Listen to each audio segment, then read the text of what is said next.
अस्सलाम वालेकुम। आज हमारा है ट्रिगो का ही चैप्टर है और हमारा जो क्वेश्चन है एग्जांपल नंबर 7। और ये समझ लीजिए कि 8.2 जो है उससे थोड़ा सा पहले का एग्जांपल का क्वेश्चन है। और हम लोग देखते हैं एग्जांपल नंबर हमारा 7 है। और ये आज जो क्लास हो रही है वो 10th का हो रही है। ऑफकोर्स मैं 10th ही का पढ़ाती हूँ बिहार बोर्ड को। तो क्वेश्चन है त्रिभुज PQR में जिसका कोण Q is equal to 90 degree. इस फिगर में जो हमारा एंगल होगा Q पे 90 डिग्री होगा और हमें PQ is equal to 3 cm, okay. और PR is equal to 6 cm। तो हमें एंगल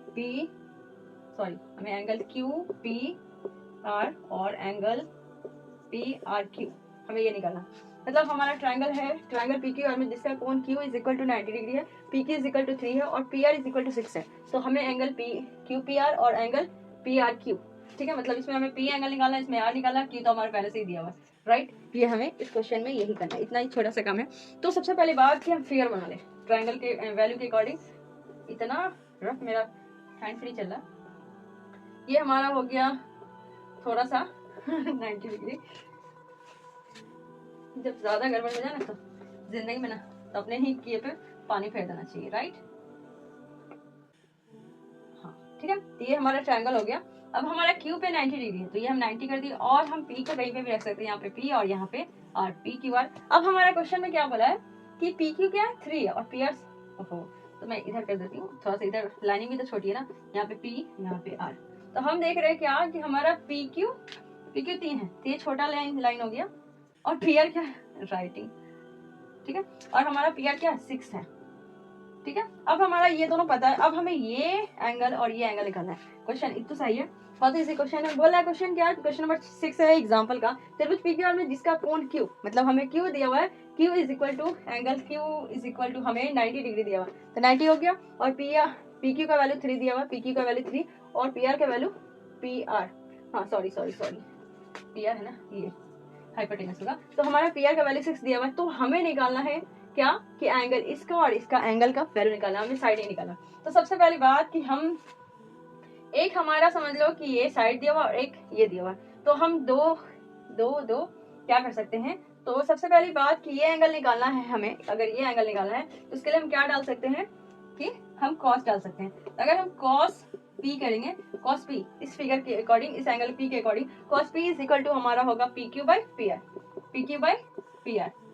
ठीक है, क्योंकि कॉस का वैल्यू होता है B/H, ठीक है। तो हमारा PQ कितना दिया 3 और PR कितना दिया 6, तो कैंसिल हो गया, 1/2 आया। और हमें पता होना चाहिए कि 1/2, ठीक है, cos P is equal to 1/2 आया। तो हमारा cos P is equal to हमारा cos 60 डिग्री आया। तो P इज इक्वल टू हमारा कितना आएगा 60 डिग्री, ठीक है। cos में 60 डिग्री पे वैल्यू क्या होता है 1/2 होता है, जबकि sin में 60 डिग्री पे वैल्यू 1/2 होता है। दूसरा, अब हमें ये वाला वैल्यू निकालना है, राइट। अब हम ये वाला अगर वैल्यू निकालना चाहें तो हम क्या कर सकते हैं वो भी देख लेते हैं। अब हम देख रहे हैं क्या कि अब हमें ये वाला वैल्यू निकालना है, मतलब फिगर के अकॉर्डिंग अगर हम देखें, एक और फिगर जनरेट कर लेते हैं। यहाँ पे हमारा R है, ये हमारा Q है और ये हमारा P, ये 3 दिया, ये 6 दिया। तो अब हमें ना ये वैल्यू तो निकल गया हमारा 60 डिग्री। ऐसे हम जान रहे कि ये 90 और ये 60 है तो ये हमारा 30 आएगा, लेकिन फिर भी इस फॉर्मूले के अकॉर्डिंग निकालते हैं। तो ये अगर हम कॉस अगर हम R लिखें, कॉस अगर R निकालें, ठीक है, कॉस R अगर हम लिखेंगे तो कॉस R में जो वैल्यू होता है क्या होता है, सॉरी यहाँ पे हम साइन लिखेंगे। साइन अगर हम R लिखें, साइन अगर R लिखेंगे तो साइन का फॉर्मूला होता है P/H, ठीक है।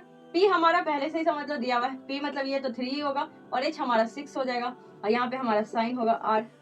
तो हमारा sine R is equal to हो जाएगा 3/6, इसको कैंसिल करेंगे 1/2 आ जाएगा और 1/2 यहाँ पे साइन R हो जाएगा 1/2। तो R sine R is equal to half है, हाफ साइन पे कितना डिग्री पे होता है 30 डिग्री पे होता है। तो sine R is equal to हमारा क्या होगा, R is equal to sine हमारा साइन 30 डिग्री। तो हमारा R इज इक्वल टू कितना हो गया 30 डिग्री हो गया। हमें नहीं लग रहा था कि इतना लंबा पहुंच जाएगा, इसलिए हम बड़ा लिख रहे थे, सॉरी। फिर से एक बार समझ लेते हैं, ठीक है। क्वेश्चन है हमारा त्रिभुज, एग्जांपल का त्रिभुज PQR में जिसका कोण Q, मतलब Q 90 डिग्री है, Q क्या हमारा 90 डिग्री। पी क्यू 3 दिया हुआ, पी क्यू 3 दिया हुआ, पी आर 6 दिया हुआ, क्लियर है। अब हमें एंगल ये एंगल क्यू पी आर मतलब ये वाला निकालना है, जो बीच वाला एंगल रहता है ना, मतलब कि हमें वही मान निकालना है। यहाँ पे एंगल क्यू पी आर है, मतलब पी बीच में है, यहाँ पे एंगल पी आर क्यू, यहाँ पे क्या है आर बीच में, तो हमें इन दोनों का वैल्यू निकालना है। सबसे पहली बात कि हम क्या कर देंगे, हमने क्या किया कि कॉस का वैल्यू दिया। देखिए यहाँ पे हमारे एक साइड है और ये साइड है, इस दोनों से जो रिलेटेड है ये वाला साइड इन दोनों से रिलेटेड है, मतलब इस एंगल के ये भी साइड में ये भी साइड में, मतलब क्या कि हमें जो निकालना है, क्या मतलब हो गया कि मतलब हमारा बी मिला हुआ है, इस थीटा के अकॉर्डिंग बी है और एच है, तो हम डाल दिया क्या कॉस, तो cos theta is equal to मतलब cos P is equal to P Q बटा पी आर, पी क्यू बटा पी आर हो गया। तो हम यहाँ पे बी बाई एच डाल दिया, cos P is equal to 3/6, B का वैल्यू 3, एच का वैल्यू 6, तो ये कैंसिल होने पे 1/2 आ गया, तो cos p is equal to cos 60 degree, तो p का वैल्यू कितना आ गया 60 डिग्री। अब हम उसी तरह से क्या यहाँ पे क्या कर लिए साइन कर लिए, sine r is equal to p/h, sine r is equal to 3/6 और ये कैंसिल किया तो हाफ आया और sine r is equal to 1/2, तो साइन हमारा कितना होता है r is equal to sine 30 degree और sine r is equal to sine 30 degree, तो हमारा r इज इक्वल टू कितना आ गया 30 डिग्री। और उम्मीद है कि मैंने अच्छे से बताया है, हो सकता है कि कुछ मुझसे भी गलती हुई होगी समझाने में या आपको समझने में मुझसे गलती हो गई होगी, बट कोशिश कीजिए कि समझने का, क्योंकि क्वेश्चन कई बार बहुत इजी होता है। सपोज दैट कि अगर हम यहीं पे आगे साइड हो गए तो इधर आ जा रहे हैं, तो एक बार आप लोग देख लें, और अगर इधर का मिस हो रहा है तो इधर का भी देख लें, और क्वेश्चन समझ में आ गया होगा तो प्यारा सा कमेंट कर दें। और वीडियो मिलते हैं, इस वीडियो को ख़त्म करते हैं, मिलते हैं नेक्स्ट वीडियो में। अल्लाह हाफिज़, टेक केयर, बाय बाय।